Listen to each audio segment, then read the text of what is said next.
By the time the storm finally ended, some ranchers would lose every animal they owned. Entire herds, animals that had grazed the same pastures for generations, vanished beneath mountains of snow. Families who had spent 30, 40, 50 years building their operations suddenly faced total ruin in a matter of days. And what began as an ordinary winter weather alert would become one of the deadliest livestock disasters ever recorded in American history. This is not a story about a bad snowstorm. This is a story about a storm that seemed to have a purpose. A storm that found the cracks in every plan, broke every backup, and tested the very identity of the men and women who call themselves ranchers. Some of them would say afterward that they didn't just lose cattle, they lost part of themselves. But the worst of it, nobody saw it coming in time. 63-year-old Dale Whitmore has run cattle on the same High Plains ranch his grandfather homesteaded in 1941. Nearly 6,000 acres of rolling grassland in the eastern foothills, the kind of land that punishes weakness and rewards patience. Dale had survived blizzards, ice storms, a drought that lasted 4 years straight. He'd pulled calves at midnight in 20 below temperatures and never lost more than a handful in a single season. He thought he had seen everything. On a Wednesday morning in late January, Dale sat at his kitchen table with his son, Travis, and scrolled through a weather alert that made him set down his coffee. The National Weather Service was issuing language meteorologists almost never use historic, unprecedented, life-threatening. An Arctic air mass, unlike anything recorded in over a century, was descending from Canada with alarming speed. The forecast called for temperatures to fall below minus 40 degrees Fahrenheit, not wind chill. Actual air temperature, winds screaming at 60 miles per hour, and snowfall measured not in inches, but in feet. I read that forecast 3 times, Dale later recalled. I thought there had to be a misprint. There wasn't. Across the region, ranchers began making phone calls to neighbors, to feed suppliers, to veterinarians. Everyone was running the same numbers in their heads, calculating how much hay was in the barn, how many cattle were out on pasture, how many miles of fence stood between their animals and open prairie. The math wasn't good. Travis drove out to check the water tanks that afternoon. Everything was still running. The skies to the northwest had turned the color of a bruise. The temperature was dropping, but it was still manageable. Uncomfortable, not dangerous. That was about to change. By Thursday morning, the storm had arrived, and it arrived like nothing any living rancher had experienced. The temperature at 6 a.m. was minus 18. By noon, it was minus 29. By nightfall, the thermometer read minus 41 degrees Fahrenheit, shattering a regional record that had stood since 1899. And the wind never stopped. 60-mile-per-hour gusts drove the snow horizontally across open pastures, reducing visibility to zero. Fence lines disappeared. Roads buried under drifts that climbed to 10, 12, 15 feet in draws and low spots. The ranch felt like it had been dropped onto another planet. Dale's first problem was the water. Automatic waterers that had never frozen, not once in 20 years, were solid blocks of ice by 7 a.m. Cattle need between 10 and 30 gallons of water a day in normal conditions. In extreme cold, when their bodies are working overtime just to maintain core temperature, that need doesn't go away. It increases. His second problem was the feed truck. Tried to start it 4 times, Travis said. Diesel gels up in the cold like that. We had the big feeder truck, the backup truck, and the ATV. All 3 were dead. They heated the engine blocks with propane torches for 2 hours, got 1 truck running, loaded it with hay bales, and crept toward the north pasture at 5 miles per hour, barely able to see the hood in the blowing snow. What they found when they got there was terrifying. The cattle had drifted. In extreme weather, cattle instinctively turn their backs to the wind and begin walking. If nothing stops them, a fence line, a tree line, a canyon wall, they will walk until they die. Dale's herd had pushed through a section of fence, and was now spread across 3 miles of open prairie. Scattered and disoriented, their backs caked in ice. Some were standing, some were down, and the temperature was still dropping. What followed was 72 hours that Dale Whitmore described as the longest of my life. He and Travis worked in shifts, sleeping in 2 hour stretches on the living room floor while the other drove the pasture. They used the tractor to push paths through drifts that topped the cab windows.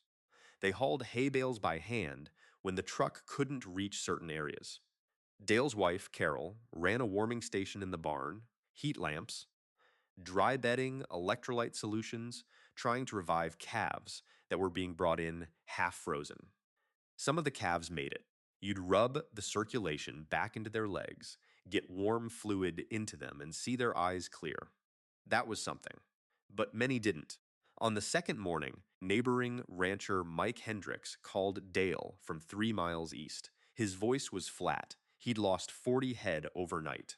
Just found them in a draw, piled against the fence, frozen solid. 40 animals. Gone. Word spread fast. The county emergency line was overwhelmed. Veterinarians were attempting to reach isolated properties, but road conditions made it nearly impossible. One vet drove into a snowdrift so deep that her truck was buried to the roofline. She had to be pulled out by a neighbor with a chain. Every morning we were afraid of what we'd find, Dale said quietly. You'd walk out to the barn or drive to a pasture, and you'd just brace yourself. Because every morning there was something new to grieve. Then the second storm hit. No one had predicted a second system. Just when exhausted ranchers believed the worst had passed, a second Arctic front rolled in 48 hours after the first. New snowfall buried whatever progress had been made. Drifts that had been shoveled clear refilled overnight. The temperature, which had briefly climbed to -15, plunged again, this time to -44.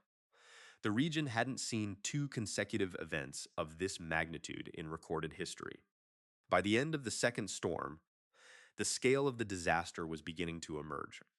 State agricultural officials estimated that cattle losses across the region had reached into the tens of thousands of animals.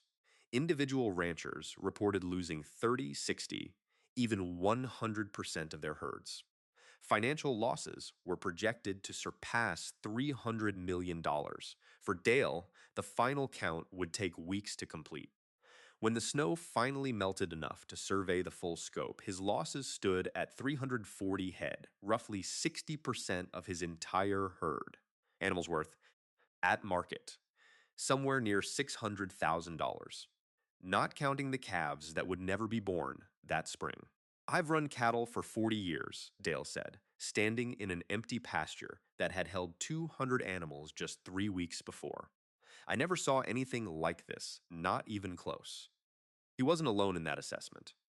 Ranchers across 4 states echoed the same disbelief, not just at the severity of the cold, but at the speed of it. How fast a situation that seemed manageable became unsurvivable for animals caught in the open. How the combination of temperature, wind, and duration created conditions that no amount of preparation could fully overcome.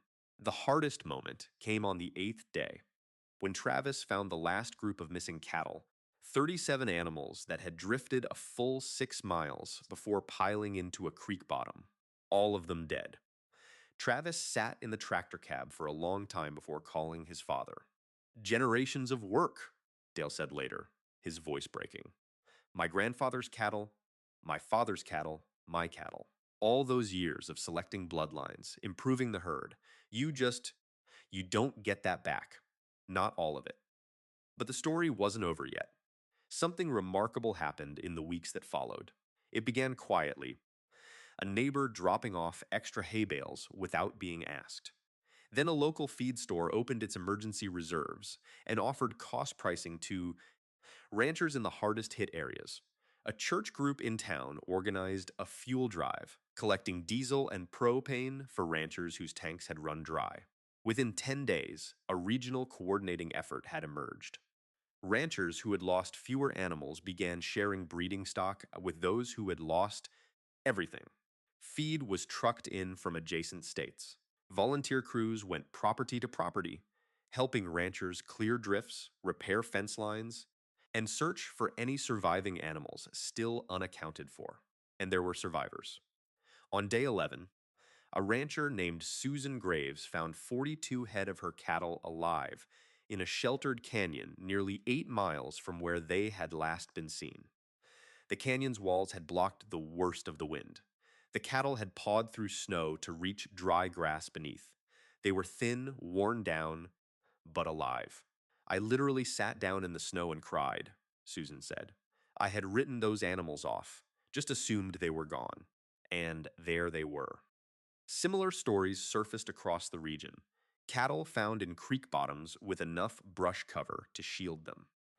A small herd discovered by a search party in an abandoned homestead, having sheltered inside the remains of a century-old barn. A rancher who had given up on his missing bull found the animal standing in a neighbor's pasture 6 miles away, muddy but healthy. These stories traveled fast. They mattered, not because they offset the losses, but because they reminded people what ranching had always been about: survival, stubbornness, and something that looks, from the outside, a lot like faith. Dale Whitmore spent the spring rebuilding.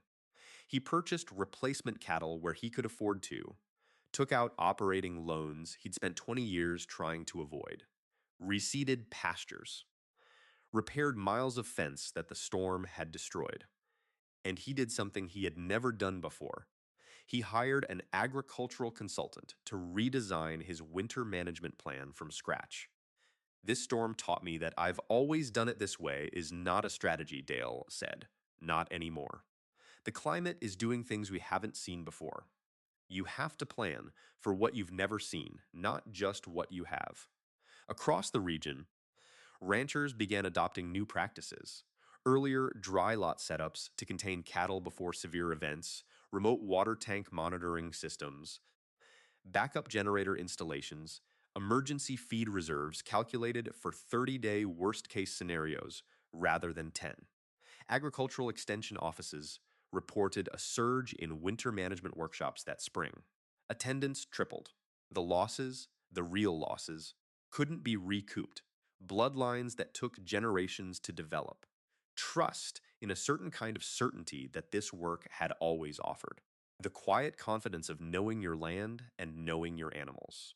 That confidence, every rancher who lived through it said, would never fully return in the same form. But something else had grown in its place. The people who came out to help us, Carol Whitmore said. I'll never forget it. People I barely knew showing up at 6 in the morning with a tractor and not leaving until dark. That's not something you can put a number on, she paused. That's why you stay. Dale's herd this fall was smaller. It will take years, maybe the rest of his working life, to rebuild to where he was. Travis is still there, still working the same land his great-grandfather broke. There are new calves in the pasture now, moving through the same grass, under the same sky. The fences are repaired. The water tanks are running. And on the shelf in Dale's kitchen, next to his grandfather's brand iron and a photograph of the original homestead, there is a new thermometer, one rated to -60. Just in case, he says, with the kind of quiet humor that only comes from surviving something you weren't sure you would, just in case. The deadliest winter ever recorded on these rangelands is now history. The numbers, hundreds of millions in losses, tens of thousands of animals, families brought to the edge of everything they had built, will appear in agricultural reports for years to come. But the numbers don't tell the whole story. They don't tell you about Travis driving a tractor through a whiteout at midnight, because there was no one else to do it. They don't tell you about a neighbor who never asked for anything driving 6 miles in the dark to drop off hay he couldn't spare. They don't tell you about Susan Graves sitting down in the snow and crying because 42 animals came back from the dead. Ranching has always been a negotiation with nature, a partnership that nature can cancel at any time without warning, without apology. The men and women who do this work know that. They have always known it, and they keep showing up anyway. If this story moved you, take a moment to support the hardworking ranchers and farmers who face nature's toughest challenges every day. Leave a comment sharing where you're watching from. And if you enjoy stories of resilience, agriculture, and rural life, don't forget to like, subscribe, and turn on notifications. We'll see you in the next story.